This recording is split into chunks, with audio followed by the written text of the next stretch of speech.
Can you see me looking down at my thing here?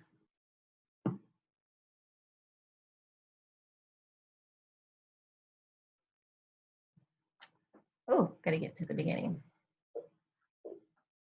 Oh, great, my cat's puking in the background. Please don't puke while I'm on. Oh my God, she just puked everywhere.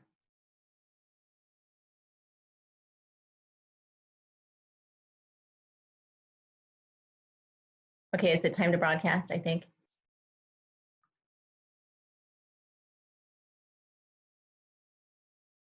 Hi, welcome everyone. We'll be getting started in just a moment. We're gonna let some friends join us.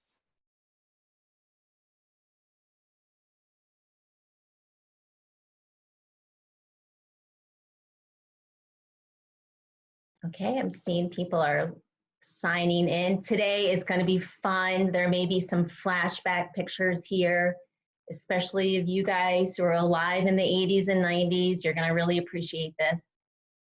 I know you're thinking, how does that relate to labels? But you'll see. Okay, we'll give it a few more seconds, then we'll get started.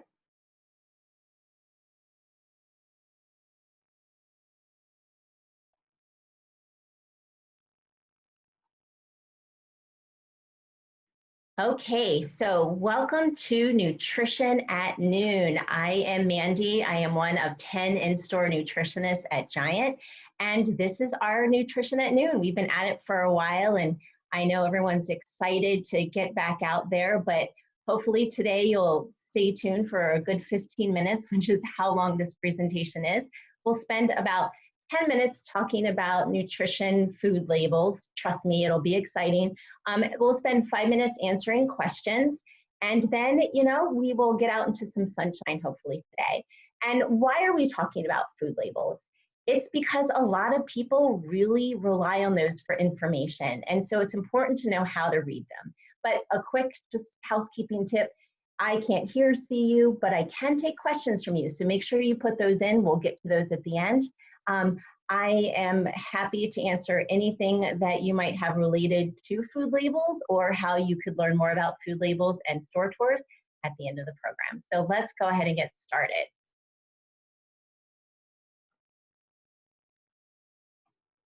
Okay, so we're talking about, not mullets today, that business in the front and party in the back. And I'm going to be really honest with you. I am very familiar with the mullet. I have something to show you that my mother sent me. Yeah, that's me rocking a mullet. And, it was very stylish then, but nowadays it's not the rage.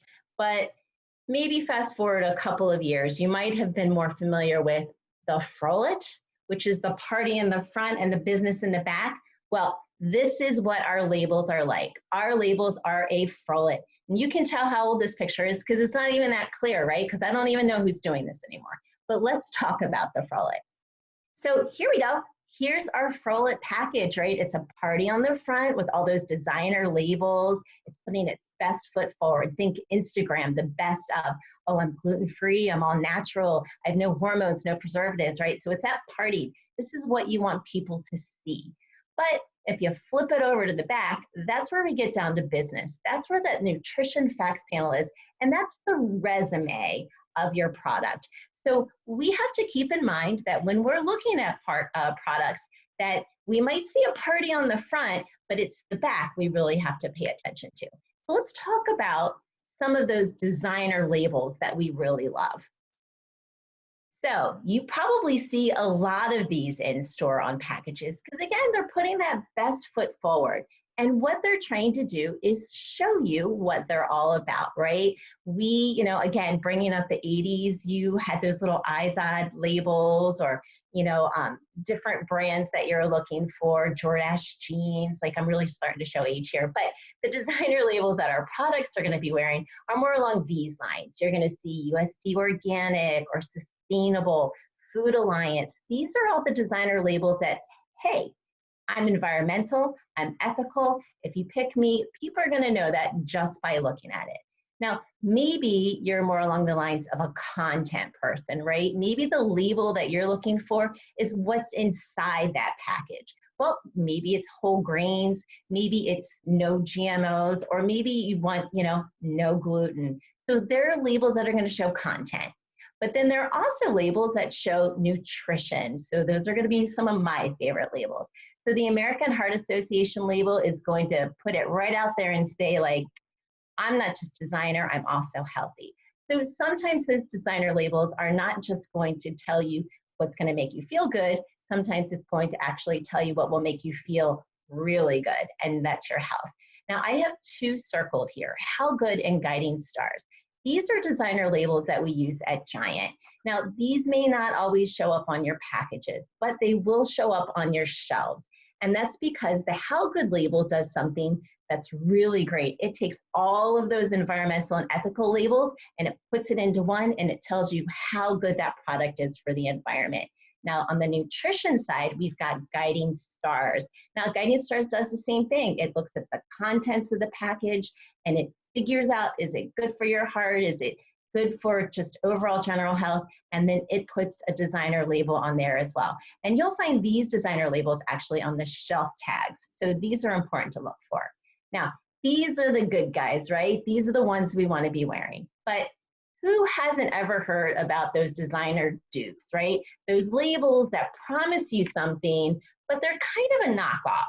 So these front labels are trying to make you see something in a product that may or may not really exist. So again, thinking about that Instagram, putting that best foot forward, that's what designer dupes are trying to do. So the first designer dupe is all natural. What does all natural mean? What does it mean? I mean, I know what I think it means. I know what it means when I look at it and I get all warm and fuzzy, but the truth is natural really doesn't have any designation.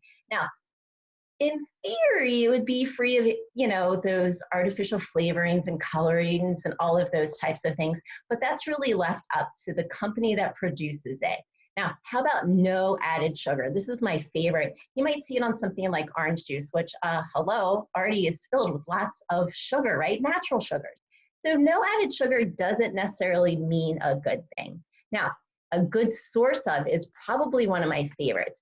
And this is why, the reason why is because good source actually has a little bit of truth to it. So in order for something to say that it's a good source of something, it literally has to be a good source.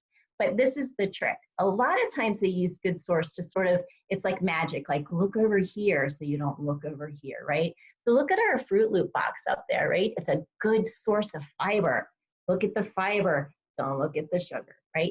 So this is where a good source might dupe you a little bit.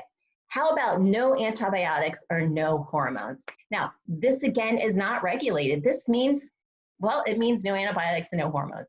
But here's the truth behind that. You will never buy any type of meat that has, antibiotics in them because they are tested before they even get to market. So this is a non-problem that they're trying to tell you is not a problem. Or how about no hormones? Well, chicken and pork never had any hormones. They're not allowed to have any. But guess what? We're still going to advertise that because we want you to feel good about that. So this is where you might look at these labels like our lovely sausage here, and it is full of the good stuff here, right? No antibiotics ever, because it was never there. Let's see what else. No hormones, because it was never there. This one has no sugar. It's hitting all the buttons, right? Now, another favorite of mine is made with. So take again our cereal. It's made with a whole grain. 1 grain?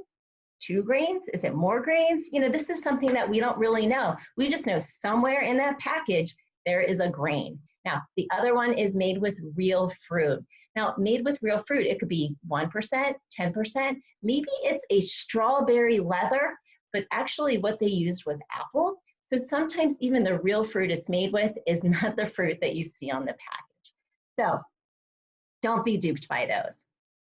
So let's flip it over and let's get down to business, right? So every job has a different requirement. So if you were hiring someone to work in your computer lab, you want someone who has experience with computers. Well, if you're looking for a package that's going to help you with heart health, well, you want it to have certain requirements as well. And keeping in mind that each resume might mean something different to someone else. And that's why the nutrition facts label is just a good place to start. Okay, So when you look at the resume or this nutrition facts panel, it gives you all the attributes of what's inside. So first thing to keep in mind is that this is based on a 2,000 calorie a day diet. Now, everyone's different. We don't all need 2,000 calories, but we got to start somewhere, right? The other thing that this label is based on is the serving size, and that's going to be at the top there. Now, we know that in this package that 2/3 of a cup is 1 serving. So all of that information is based on 2/3 of a cup. Now, if you decide to have 2 servings, you're going to have to do math. And so for me, that's enough reason just to stick to the serving size. Okay, so let's take a look at that panel. We can see that for every 2/3 of a cup of this product, it's going to be 230 calories. Now, under that 230, you're going to see something called percent daily value. And that's going to tell you the percent of that 2,000 calories this product will provide you. Now, even if you don't need 2,000 calories, this percent daily value is helpful for a couple of reasons. The first one is it's going to be able to tell you if what you're eating is a good source of something or if it's a low source of something. Now, I relate everything to weighting tables when it comes to percent because I can calculate a tip. So a good tip for me is 20% or more, right? So that would be a good source of a product. Now, a bad tip would probably be that 5% or less. So that would not be a very good source. That would be less of. So for me, if I'm thinking, I always think tip. So when we look at this product, we see a couple of bolded areas. We see total fat, cholesterol, sodium, total carbs, and protein. And all of those mean different things to different people. But when we look at this particular facts panel, we know that this is 10% of our daily value for total fat. We know for carbs, it's 13%. Now, how you interpret this label is going to depend on what your goals are. Now, also on here is looking at those nutrients of concern, vitamin D, calcium, and iron. Again, these are the ones that most individuals need. Now, I could spend 20 minutes talking about this nutrition facts panel, but you don't have time for that. It's sunny out, you want to get outside. So definitely consider signing up for one of our classes to learn more. But I am going to give you a little bit more on that resume before I let you go. So if we looked at character traits on the resume, that would fall under the ingredients list. And when we look at the ingredients list, it's listed from the most of a particular item to the least. So here, this particular product has the most filling and the least amount of folic acid. Now, the filling isn't necessarily an ingredient. It's what's in those parentheses. So in this particular product, high fructose corn syrup is what is the highest level of content in this particular ingredient list. Now, when we look at this, we want certain nutrients to be high and certain ingredients to be low. So we want more of those whole grains and less of those added sugars and hydrogenated oils. So you can look here and see whole grain oats fall right in the middle. So not a very good source, right? Because if it's listed from most to least. Now, when we look at the sugars, high fructose corn syrup at the top. So we know that's the most. So we know that this is actually inverted. So maybe the character of this product isn't exactly where we want it to be. Now, common allergens, those big 8 are always going to be listed. So it's going to be at the bottom there. So if you have a sensitivity or an allergy, it's going to be a really great way to see whether or not this is going to be compatible with you. Okay, so let's talk about red flags. We always hear about red flags. That's a red flag on that resume. I don't know if I want to hire this person. Well, the 2 red flags we always hear about are artificial colorings and flavorings. Now, artificial colorings are tricky because, let me explain. If you were to have an item that was white and you add beet powder or turmeric to it, both natural items, and it changed red or yellow, it would now be artificially colored. So your ingredient list might list artificial colors, and you might think that's a flag, but in reality, it's all natural ingredients, right? Now, I think what you're thinking of when you think artificial colorings are those synthetic colors, and those are always a color plus a number. If you see a color and a number, you know that it's synthetic. Now, artificial color might be beets, but if we see red 40, we know that it's synthetic. Now, whether or not it's a red flag is really going to depend on you. Overall, there is some research that shows certain people are sensitive. So if you find you're sensitive, look for that on your label. If you're not, don't worry about it. But we often know that artificial colorings like those red 40s and blue 1 are in those less healthy items, which we should be having in moderation anyway. The next one, flavorings. Now, flavorings are interesting because they're all made from the same chemicals, whether they're natural or artificial. And research actually shows that the artificial may be safer because they test those more. So really, I say go with your gut and your taste buds. If you can't tell the difference between artificial or natural, pick the artificial. It's cheaper and you'll save a ton of money. All right, let's see how we apply this. We're going to go through 2 quick things and we're going to get to those questions. So if you're shopping for heart health, you're going to be looking for something different than someone who's shopping for diabetes, right? So for heart health, on the front, you might look for that American Heart Association certification or whole grain. I feel like I'm talking fast, but I get really excited about this stuff, guys. You got to come in for a store tour.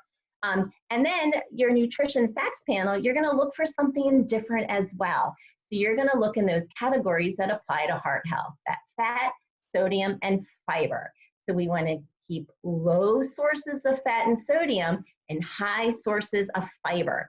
So think about this, total fat, 22%. Now that could be the total of the good and the bad fat. So maybe don't look at that, look at the saturated fat, 45%.